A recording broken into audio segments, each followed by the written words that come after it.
Welcome to another episode of Ask Better Questions. In today's episode, we'll be discussing the three main questions I ask clients daily. That is, what are you trying to achieve? What is your current roadblock? And where are you struggling? And the third one, which we'll be covering today, what assistance do you need? So this is the last in my series on this and should give you some insights into your own projects. So today we'll be focusing on that last question, what assistance do you need? Now, this appears on the face of it to be a fairly easy question to answer, but as we dive in today, I'm hoping to provide some unique perspective on my experience, proving that the first answer is often wrong or at best incomplete. So before we get into the episode, I'd like to take a moment to thank our sponsor, Colour4 Solutions. As always, full disclosure, I am a director at Colour4 Solutions, and we are the people to speak to if you are looking to implement an AI project in your business and you're looking for independent advice in relation to that. So if you are in the market to automate or implement AI in your business processes, please be sure to reach out. The links are in the description below. So you've nailed down your project scope. You've managed to avoid the common pitfalls, or at least you're planning to, described in the previous episode. And just to recap, that is setting clear goals and objectives, scope creep, budget restrictions, lack of communication, team conflict, mismatched team skills, absence of accountability, impractical deadlines, poor risk management, and finding effective project management software and tools. So why are you facing problems? What brings you to me? What brought you to seek outside assistance from a professional like myself? So I've found that there are three main reasons that people approach me for some help. These three reasons are lack of resources, lack of knowledge, lack of expertise. Now, expertise being the application of the knowledge, not necessarily just the knowledge itself. So the ability to implement, if you will. So just addressing the first one, lack of resources. This is the most common and stated reason an organization seeks outside assistance. They say, oh, we'll just get somebody external to do it. They're just hiring help. That's it. I say stated, as oftentimes businesses confuse the need for knowledge or expertise to be something that a business should be able to provide, but due to constraints in availability or time pressures, it seems easier to hire this knowledge externally. And I find a lot of executives who provide this reason are often frustrated that they need to go to an external party to get short-term assistance, as development project knowledge leaves when the consultants assisting the organization do. So when I leave, so does all the knowledge. And to be fair, I subscribe to this point of view to a point. However, if your business is to provide widget services, okay, and that business is the business you're in, the expertise is the real driver of your business, and that expertise is how you provide that service. So ideally, when I'm leaving the business, I should be providing everything you need to keep that going. I feel any project team worth their salt will document the project in a sufficient manner so as to secure all necessary information in an accessible format for the organization's future needs. I have in the past made recommendations for project resources like staff, systems, key personnel for organizations looking to bring a project team on board. I've worked with a lot of professionals in the past, some really, really top-notch people. I will say, and I cannot stress this enough, staff and personnel are a key part of any successful project, and having the right people available when you need them can be the difference between project success and failure. The right people make the right team will get your project delivered.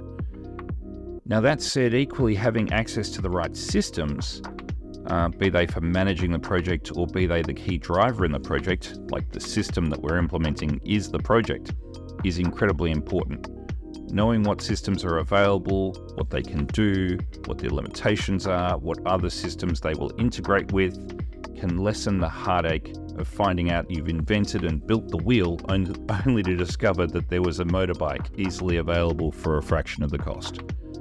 So for this reason, I'm consulted regularly to provide knowledge and assistance in choosing AI platforms and software, or even ready-made solutions out of the box for some clients. The AI space is a fast evolving place, and what's available today and represents a solid investment may be outdated and a poor choice 6 months from now, and possibly sooner.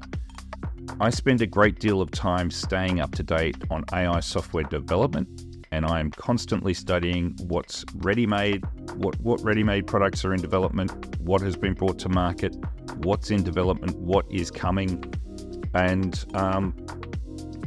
it also pays to know developers and what sort of projects they have worked on previously in order to best assess, for my clients, finding the very best team to fill their needs.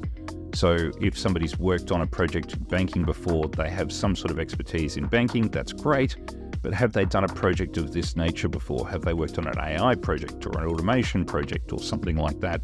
And if so, what did they do on those projects? Finding the right people with the right skill sets who have done very similar work in the past is key to success. The closer aligned to what it is that you're trying to do now, the more likely you are to have a successful implementation. That said, the best person for that job may not be the best person on the planet at coding that particular portion of the project. They need to be able to fit and work together in a project culture that also needs to fit into your organization's culture. So if somebody is not going to fit your corporate culture, they're not a good idea just because they have the skill set. Given the fast pace of the industry, what's possible and what's available are rapidly changing and evolving concepts, okay? So lack of knowledge, that brings me to lack of knowledge. I would love to be able to claim I know and see all, the all-knowing oracle of AI, if you will. But in fairness, even with the resources of my team of dedicated professionals, I know more than most, but less than I'd like to. So for this reason, those people presenting to me that they lack resources and would like to engage me in my services, more often than not end up admitting they lack the knowledge they require to achieve the projects they seek to implement. To reiterate, knowing what is possible is a key function of what I do. I can't tell you how many times clients have been astounded by what AI software is able to do. And I know many developers and even engineers who are astounded by what AI is capable of, especially beyond its original parameters and programming, scope and the like. There is an anecdote that I'd like to share of a military drone driven by AI that made the decision to take out a comms relay in order to not have command call-off attacks that the drone would have to ask permission to attack. So clearly, this AI was acting well beyond the expectations of its original designers, but perhaps artificial intelligence is more human than we would sometimes like to believe. However, back on track, knowledge of what is possible won't deliver the results alone. A map is only as useful as the navigator and driver. Getting the skills applied to deliver on what is possible is where we find expertise. So a lack of expertise. There are many skilled developers and engineers in the AI space. They know amazing amounts of information, much more than I'll ever know. And there are many skilled project managers in the AI space also. But getting the project to work is similar to designing a new car. You need a skilled development team, competent workforce to build the vehicle, skilled users to drive the vehicle, and skilled mechanics to repair what breaks. Each subset has different requirements and requires different skills to be employed. Knowing what's possible is only the first step. Being able to put that knowledge into practice is where the rubber meets the road. I've been involved in hundreds of projects and still learn new things every day. But the benefits of that knowledge allow me to be a better consultant and allows me to assist my clients to avoid catastrophic disaster. There's a reason I titled this podcast Ask Better Questions. As my time working with countless clients on numerous projects has taught me, asking stupid questions early is better than not asking at all. But asking better questions early, like, will these two systems actually work together? which I admit sounds like a stupid question, but trust me, it really isn't, is the point of difference that you need when you engage my services.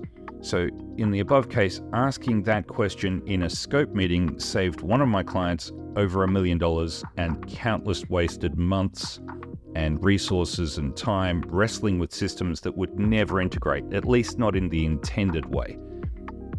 So, recapping today's episode, what you need can be generally categorized into one of three things: a lack of resources, a lack of knowledge, or a lack of expertise.